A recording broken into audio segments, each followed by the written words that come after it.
2488 metre माथि चिसो हिमालको भाइ है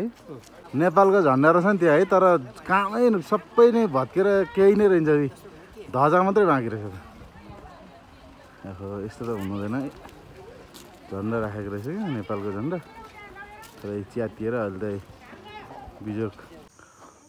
नमस्कार सम्पूर्ण साथीहरूमा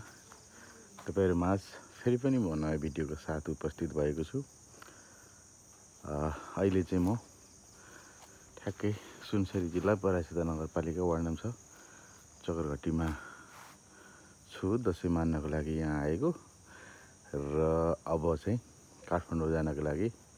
तयारी अवस्थामा अहिले ठ्याक्कै घडी चाहिँ अलिक देखिँदैन भिडियोमा ठ्याक्कै अहिले 4:05 गइसकेको छ बिहानको झोलाहरू यहाँ रेडी छ यहाँ बहिनीहरू निस्किँदैछन् त्यसपछि हामी चाहिँ आज चकरघट्टीबाट काठमाडौँको लागि यात्रा शुभारम्भ गर्न लागिरहेका छौँ अहिले विशेष गरेर चाहिँ जुन यो अहिले केही दसैँको बेला ठुलो पानी परेर चाहिँ बाटो बिग्रिएको अवस्था छ र अहिले हामी चाहिँ काठमाडौँ जानको लागि सिन्धुलीको बाटो नभइकन यता हेटौँडादेखि यो नयाँ बाटो र यताको कस्तो छ बाटोको अवस्था एउटा चाहिँ भिडियो बनाऊ भन्ने हिसाबले चाहिँ म आज भिडियो बनाइरहेको छु कस्तो लाग्छ तपाईँहरूले आफ्नो प्रतिक्रिया दिनुहोला म चाहिँ बाटोमा काठमाडौँ जानको लागि यो बाटो कति सहज छ कस्तो छ भन्ने कुराहरू यस भिडियोमा म प्रस्तुत गर्नेछु अन्तिमसम्म हेरेर साथ दिनुहोला अब हाम्रो गाडी आइपुग्न लागेको छ र बीचबीचका भिडियोहरू पनि म तपाईँहरूलाई प्रस्तुत गरिरहनेछु यस भिडियोलाई अन्तिमसम्म हेरेर साथ दिन चाहिँ नभुल्नुहोला ल हाम्रो गाडी चाहिँ यहाँ यसरी सरर आउँदैछ हामी मेरो रेडी अवस्थामा हुनुहुन्छ सबैजना यसरी चट्टै अब गाडीमा हामी जान्छौँ सिट त 1 2 3 भनेको थियो जस्तो लाग्छ दुईटा गाडी सँगसँगै अब हामी यसरी जाने होला ए लु बस त यता दिदी यहाँ मम्मी हुनुहुन्छ ल मम्मी गएको ल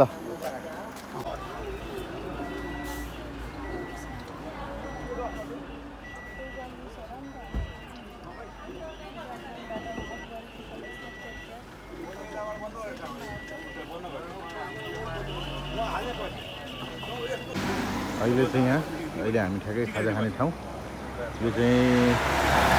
बर्फडाँडा बसामा छौँ यतिखेर अहिले चाहिँ यतातिर एकदम धेरै यसरी हुस्सु लागिरहेको छ गाडीहरू यसरी लाइन यो चाहिँ हाम्रो गाडी हाम्रो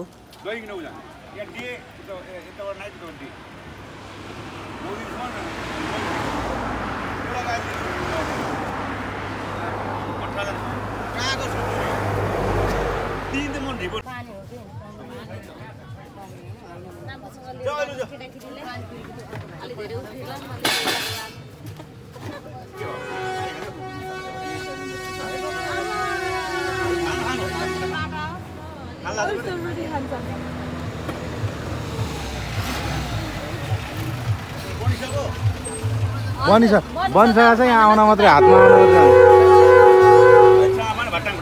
होइन प्लास्टिकमा दिनु हामी त्यही खाँदै जान्छौँ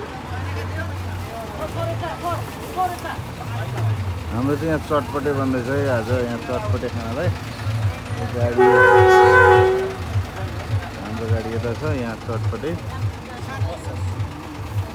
अब चटपटे खाने अनि त्यसपछि जाने एकदम धेरै निन्द्रा लागिरहेको छ आज गाडीमा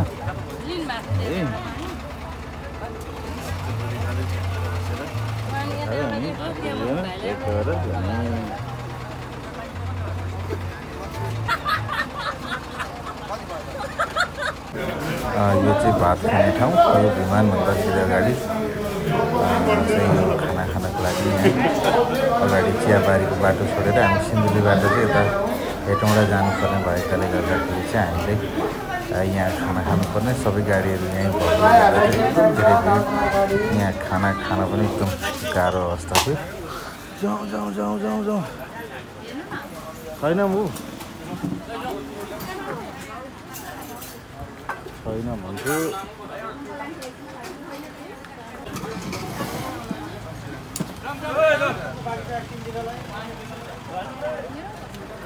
जाउँ है जाउँ कुरकुरे मिठो हुँदैन मिठो हुन्छ नि पानी बोकेको पानी कुरकुरे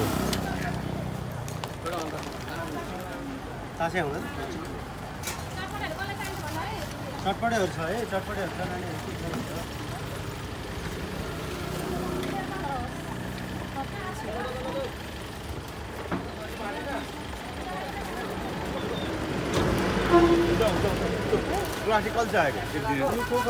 जाउँ गुरुजी जाउँ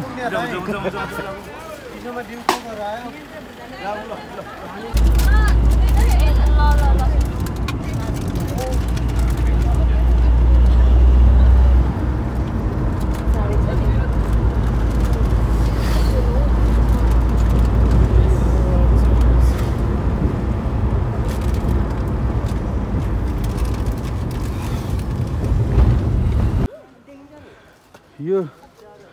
कुन जिल्ला हो जिल्ला चाहिँ मकवानपुरै हो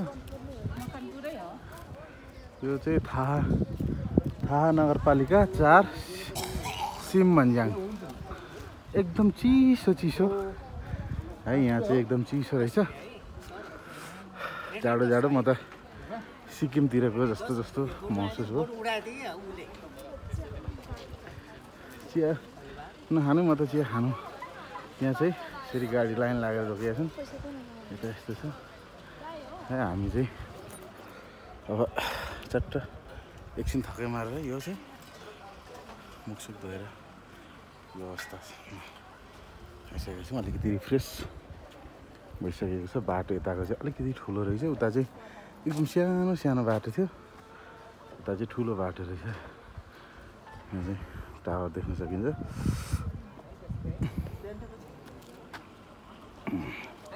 यहाँ चाहिँ टोइलेटको सुविधा पनि राम्रो रहेछ चट्ट बाटोमा सफा टोइलेट राम्रो टोइलेट नेपालको झन्डा रहेछ नि त्यो है तर कामै सबै नै भत्केर केही नै रहन्छ ध्वजा मात्रै बाँकी रहेछ यस्तो त हुनुहुँदैन है झन्डा राखेको रहेछ क्या नेपालको झन्डा तर च्यातिएर अहिले त बिजोग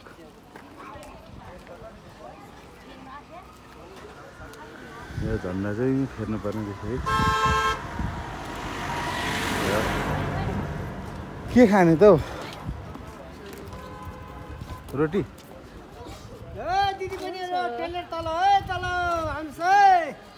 हात ठेराउँदो रहेछ दाजु के गर्ने पानी एकदम ठिराउँछ अब 100 जना भयो भने 1000 रुपियाँ हुने हो बहिनी अनि 1000 रुपियाँ त अनि त्यो सबै गर्नेलाई 500 रुपियाँ लिएर गइहाल्छ दिनकै त्यो त अनि कसले सोध्दैन अनि त्यहाँ फेरि दिसाब पिसाबकै 10 रुपियाँ रेटै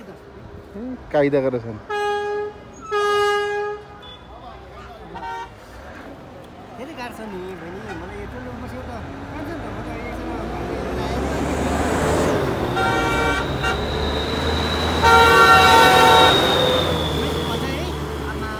खाना चाहिँ कति 400-500 पनि खाइन्छ हो 400-500 100-200 रुपियाँ एक केजीमा झ्याप्पै खाइन्छ टोलमा बस्नु चाहिँ त्यो पनि 5 रुपियाँ 10 रुपियाँ कति किसिम गर्छ क्या त्यो हो नि कि तर पैसा लिकन सफा चाहिँ सफा रहेछ है हजुर पैसा लिकन सफा चाहिँ सफा रहेछ तर धेरै ठाउँको सार्वजनिक चाहिँ एकदम कामै नलाग्ने क्या बस्नै नसकिने हुन्छ यहाँको उचाइ चाहिँ कति रहेछ भने त 2488 मिटर रहेछ है 88 हाइट सिम भन्ज्याङ 2488 मिटर माथि हिमालको भाइ है चिसो आनन्द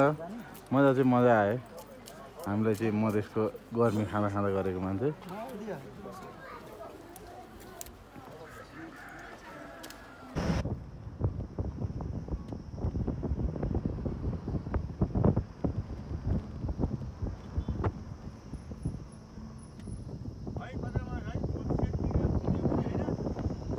बहुत मजा दियो।